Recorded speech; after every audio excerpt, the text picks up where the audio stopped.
हमें बहुत सारे महाजों पे लड़ना पड़ेगा और क्योंकि हम वाहिद पार्टी हैं जो अवामी सतह पे पाकिस्तान के अंदर तबकाती सियासत की बात कर रही है और अमीर गरीब की बात कर रही है और मीन्स ऑफ प्रोडक्शन किसके हाथ में है यानी ज़राए पैदावार इस पे बात कर रही है, इसको सवाल उठा रही है और साथ साथ पाकिस्तान के अंदर लैंड रिफॉर्म, इंडस्ट्रियलाइजेशन और साथ एनर्जी क्राइसिस को हल करना और साथ जो वर्किंग क्लास है और जो मिडिल क्लास है उसकी social security, pension, old age benefits, फिर ओवर टाइम, मिनिमम वेज, हम इन जिंदा इश्यूज पे बात कर रहे हैं जो कि कोई भी नहीं कर रहा। तो मुझे यकीन है कि आइंदा आने वाले वक्तों में जब भी देखेंगे कि लोग बहुत बड़ी तादाद में हमारी तरफ आना शुरू हो गए हैं तो हमें बहुत सारे महाजों पे लड़ना पड़ेगा और हम उसके लिए तैयार हैं। सियासी लड़ाई हम लड़ेंगे, सियासी लड़ाई ही लड़नी चाहिए। हम वायलेंस पे बिलीव नहीं करते और हम चाहेंगे कि सियासत में कोई भी आके हमसे मुकाबला करे वो तो फिर नजरियात का मुकाबला होता है, फलसफे का होता है और साथ फिर आपकी स्ट्रेटजी का होता है और आपके मैनिफेस्टो का होता है। तो देखें ये जो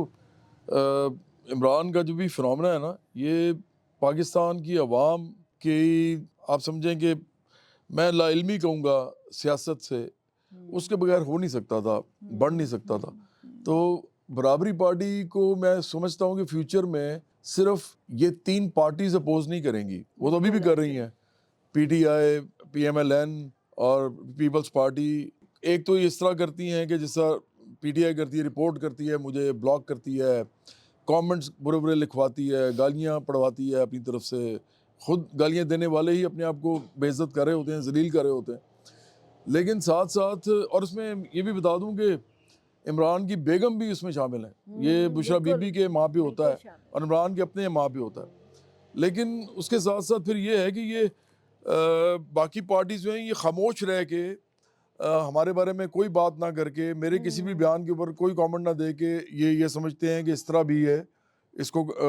साइड पे रखा जाए, ये इसको ज़्यादा लाइमलाइट में ना लाया जाए। इसी तरह मेरे ख्याल में इस्टेब्लिशमेंट भी इसीलिए क्योंकि हम इस्टेब्लिशमेंट की इज़्ज़त करते हैं, प्यार करते हैं अपनी अफवाज से भी,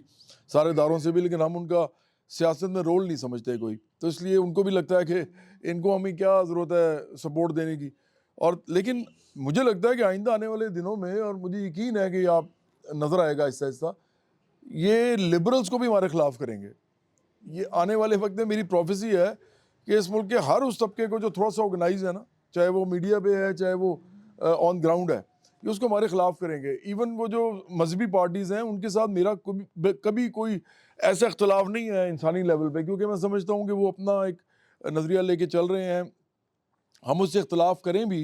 तो कोई फ़र्क नहीं पड़ता, लेकिन चूँकि वो मिडिल क्लास के आम लोग हैं और वो ये करना चाहते हैं तो करें, ये डेमोक्रेसी का मुल्क है तो वो कर सकते हैं। तो वैसे भी बहुत से पाकिस्तान के अंदर जो लोग हैं वो मजहबी तरीके से चीज़ों को देखते हैं तो वो उधर चले भी जाते हैं, लेकिन ये उनको भी कहेंगे कि हमारे खिलाफ हैं। तो हालांकि हमारा तो उनके साथ कोई मामला इस तरह का नहीं है। मैं तो फिर कहूँगा कि मैं समझता हूँ कि इस मुल्क के अंदर जो लोग आम लोग जो हैं, जो उनको लगता है कि मज़हब के अंदर उनको कोई मिलेगा, फ़ायदा मिलेगा उधर जाने से, या मजहबी पार्टी उनको कोई इकोनॉमी का स्ट्रक्चर दे देगी अच्छा, या वो सियासत बेहतर कर देगी, तो ये उनकी खाम ख्याली है, क्योंकि मज़हब का सियासत से ताल्लुक़ होना नहीं चाहिए। ये एक पर्सनल मामला है हर एक का। बरेलवी, देवबंदी, शिया, सुन्नी, आगा खानी, फिर उसके अलावा मसीही यहाँ पे रहते हैं, यहाँ पे हिंदू रहते हैं, सिख रहते हैं। हर एक को हर वो चीज़ चाहिए जिस मुल्क में उगती है, बनती है, मिलती है। तो क्या ज़रूरत है कि आप उनको मजहबी तौर पे एक्सप्लॉइट करें, लेकिन चूँकि किया जाता है तो इसलिए लोग उस तरफ भी चले जाते हैं। तो मुझे लगता है कि आइंदा आने वाले वक्तों में हमें बहुत सारे महाजों पे लड़ना पड़ेगा और क्योंकि हम वाहिद पार्टी हैं जो अवामी सतह पे पाकिस्तान के अंदर तबकाती सियासत की बात कर रही है और अमीर गरीब की बात कर रही है और मीन्स ऑफ प्रोडक्शन किसके हाथ में है यानी ज़राए पैदावार, इस पे बात कर रही है, इसको सवाल उठा रही है और साथ साथ पाकिस्तान के अंदर लैंड रिफॉर्म्स, पाकिस्तान के अंदर इंडस्ट्रियलाइजेशन, रियासत की सरपरस्ती में, और साथ पावर एनर्जी क्राइसिस को हल करना, और साथ जो वर्किंग क्लास है और जो मिडिल क्लास है उसकी social security, pension, old age benefits, फिर ओवर टाइम, मिनिमम वेज, हम इन जिंदा इश्यूज पे बात कर रहे हैं जो कि कोई भी नहीं कर रहा। तो मुझे यकीन है कि आइंदा आने वाले वक्तों में जब भी देखेंगे कि लोग बहुत बड़ी तादाद में हमारी तरफ आना शुरू हो गए हैं तो हमें बहुत सारे महाजों पे लड़ना पड़ेगा और हम उसके लिए तैयार हैं। सियासी लड़ाई हम लड़ेंगे, सियासी लड़ाई ही लड़नी चाहिए। हम वायलेंस पे बिलीव नहीं करते और हम चाहेंगे कि सियासत में कोई भी आके हमसे मुकाबला करे